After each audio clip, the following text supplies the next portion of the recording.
Renovuotas Jonavos Justino Vareikio stadionas sulaukė iškilmingo atidarymo.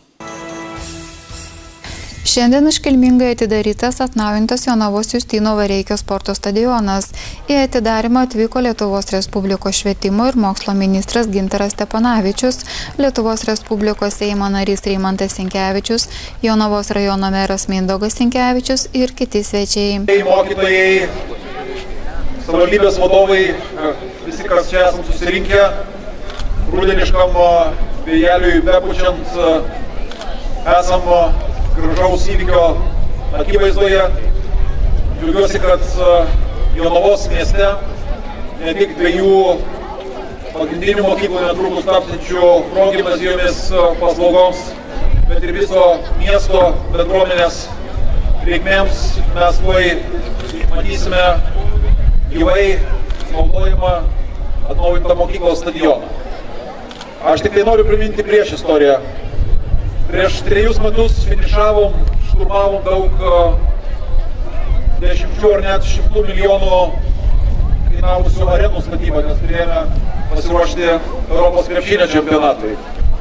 Bet į akis krito, kad vien tikėtis, kad turėsime sveikus, sportuojančius mūsų jaunus žmonės, turbūt buvo naivu. Ir todėl valstybės mastu buvo pradėta programa mokyklų stadiono atnaujinimo ir tarpe 5 pirmųjų yra jūsų Justino Vareikio mokyklos stadionas. Sveikinu, kad buvote tarpe drąsiausių ir ištingiausių ir džiaugiuosi, kad bendrom valstybės ir savivaldybės pastangom 1 milijonas litų pačių geriausių ir efektyviausių būdų gula čia. Ir linkiu, kad dar po savaitės iki žiemos būtų išnaudotos puikiai pajaučiant šito stadiono privalumus. Lietuvos Respublikos Seimo narys Reimantas Sinkevičius pabrėžė, kad Jonava yra vienintelis rajonas Respublikoje užimantis pirmąsias vietas sportiškiausių mokyklų tarpe ir dėkoju ministrui už tai, kad ministerija prisidėjo prie mūsų sportinės bazės gerinimo. Turiu viešai padėkoti ministrui, kad nežiūrint mūsų politinių partijų skirtumų, aš iš jo dažnai Seime išgirstu gerų naujienų Jonavai. Ir štai viena iš jų, bet ne vienintelė. Aišku, norėtųsi naujienų kas kartą girdėtis dažniau ir dažniau, bet situacija tokia, kokia yra. O šiaip, gerbiamas ministrė, noriu pasakyti, kad Jonava tai yra vienintelis rajonas mūsų Respublikoje, kur pagal visų kategorijų mokyklas mes užimam 10-tukę arba netgi pirmąsias vietas sportiškiausių mokyklų tarpe. Tai yra mokyklų tarpe, ir pagrindinių mokyklų tarpe, ir kaimo mokyklų tarpe. Kito tokio rajono Lietuvoje nėra.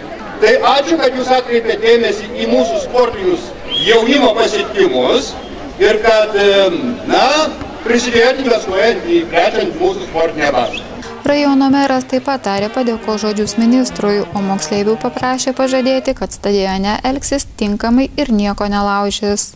Dėkoti pirmiausia ministrui, kuris atkreipė dėmesį į mūsų rajoną ir rado galimybę, puikią galimybę mums įsirengti ir jums padovanoti, mūsų rajonui padovanoti jūsų 2 mokyklom šį gražų nuostabų stadioną.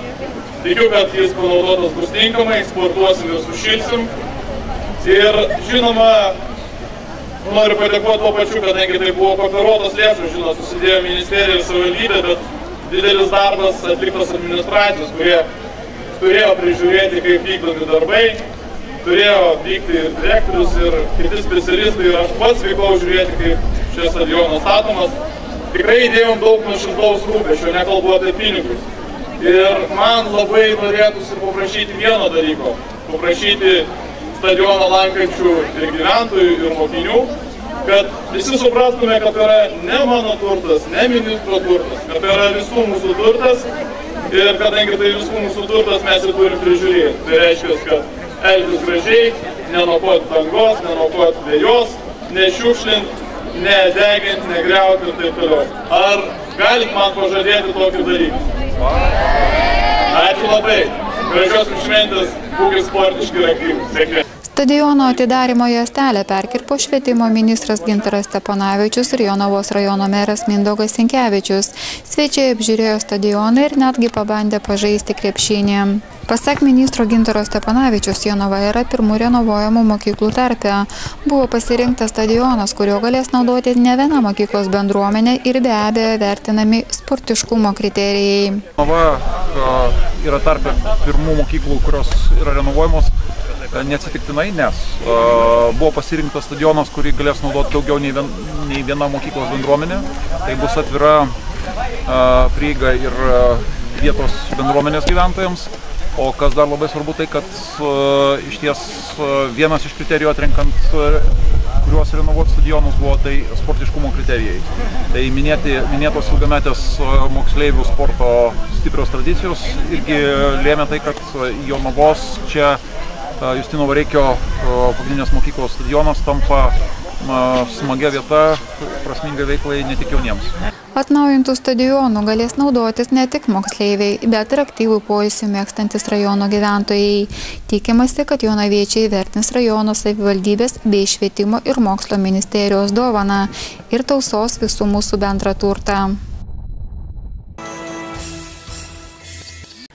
Saugaus pirmoko pasas padės jausti saugiau kiekvienam vaikui.